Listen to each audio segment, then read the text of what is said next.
హైదరాబాద్లో సీఎల్పీ సమావేశం. 8 నెలల కాంగ్రెస్ పాలన, భవిష్యత్ కార్యాచరణపై దిశానిర్దేశం. రేపు తిరుపతికి సీఎం చంద్రబాబు. శ్రీ సిటీలో పలు పరిశ్రమలకు భూమి పూజ, ప్రారంభోత్సవాలు.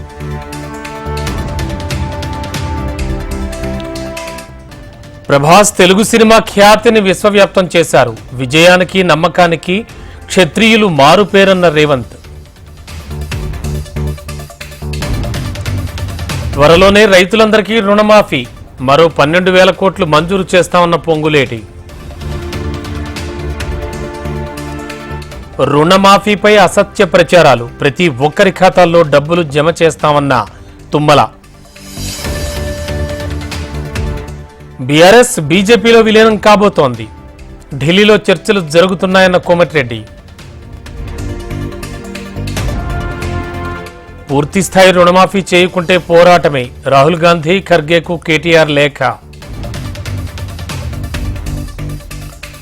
ప్రభుత్వ దిష్టిబొమ్మలు దగ్ధం చేస్తున్నారు. రుణమాఫీపై కాంగ్రెస్ మాట తప్పిందన్న బండి సంజయ్.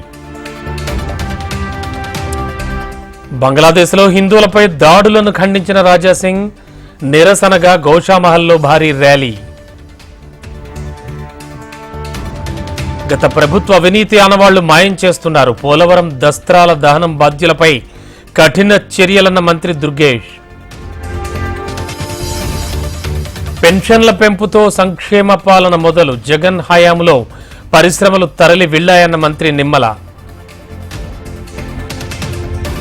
మంచిర్యాల ఏసీపీ కార్యాలయంలో కౌన్సిలర్ ఆత్మహత్యాయత్నం. అక్రమ కేసులు పెట్టారని గొంతు కోసుకున్న సత్యనారాయణ. మంకీ పాక్స్ పై ప్రధాని మోడీ సమీక్ష. నివారణ చర్యలపై చర్చ.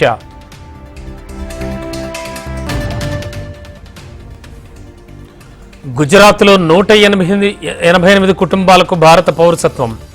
ధృవపత్రాలు అందించిన కేంద్ర హోంమంత్రి అమిత్ షా.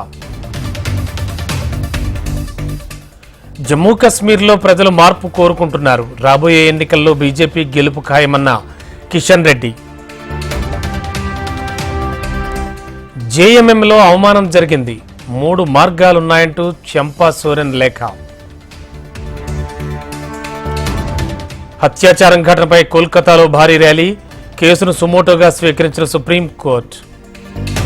దేశవ్యాప్తంగా రాఖీ వేడుకలు. జమ్మూ కశ్మీర్లో బీఎస్ఎఫ్ జవాన్లకు రాఖీలు కట్టిన విద్యార్థినులు.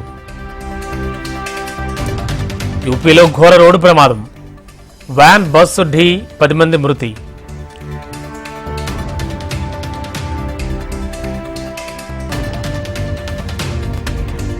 మరోసారి నోరు పారేసుకున్న ట్రంప్, కమలా హ్యారిస్ కంటే తాను బాగుంటానని కామెంట్.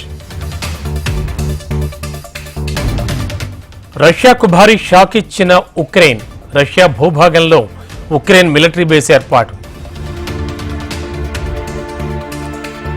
సుడాన్లో పారామిలిటరీ బలగాల కాల్పులు. 80 మందికి పైగా సామాన్య ప్రజలు మృతి.